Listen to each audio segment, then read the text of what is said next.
The Igbo Nla is a world of ancient Iroko and Ayan trees, where the sun's rays are fractured into small, fleeting pools of light. It is a place where every rustle and every sudden silence is a word in a language that most travelers never learn to speak. Akanbi enters this forest following a white owl. He carries a simple iron knife and moves with the pace of someone convinced that his path is written in the feathers he follows. But Akanbi is deaf to the forest's syntax. He hears a woodpecker's rhythm and a monkey's alarm call, but he cannot yet perceive the threats hidden within those sounds. His courage makes him move, but his ignorance makes him a target.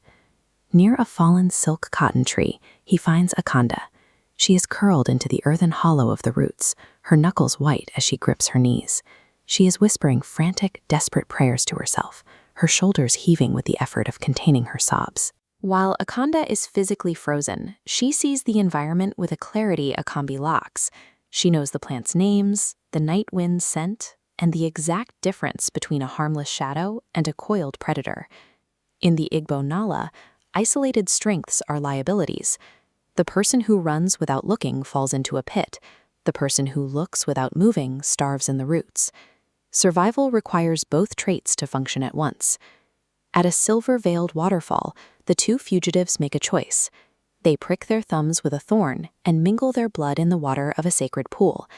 It is a conscious rejection of the fear that drove them into the woods alone. This union represents Ogbe Meiji, the double light.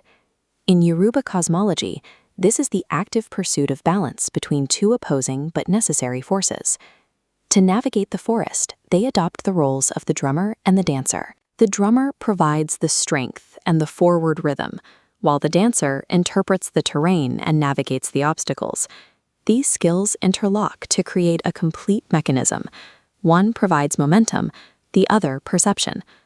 This manifests when Akanda stops Akanbi before stepping into ferns. She sees the subtle symmetry of a pit trap, a snare his momentum would have triggered.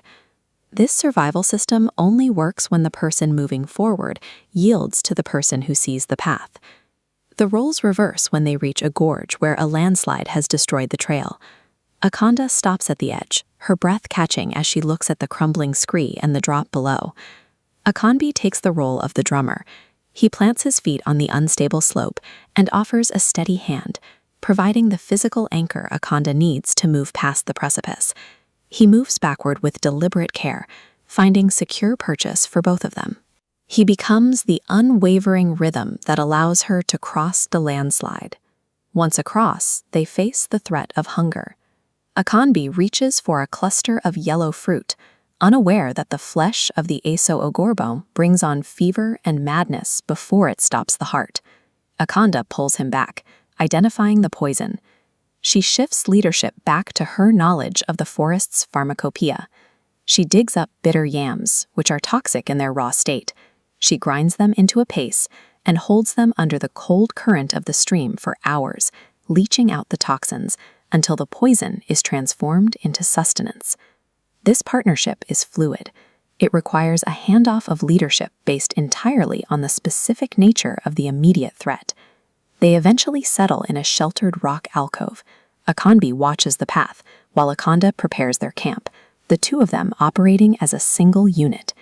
Akanda crushes Ephirine and Taba leaves, spreading their pungent scent in a circle around the shelter.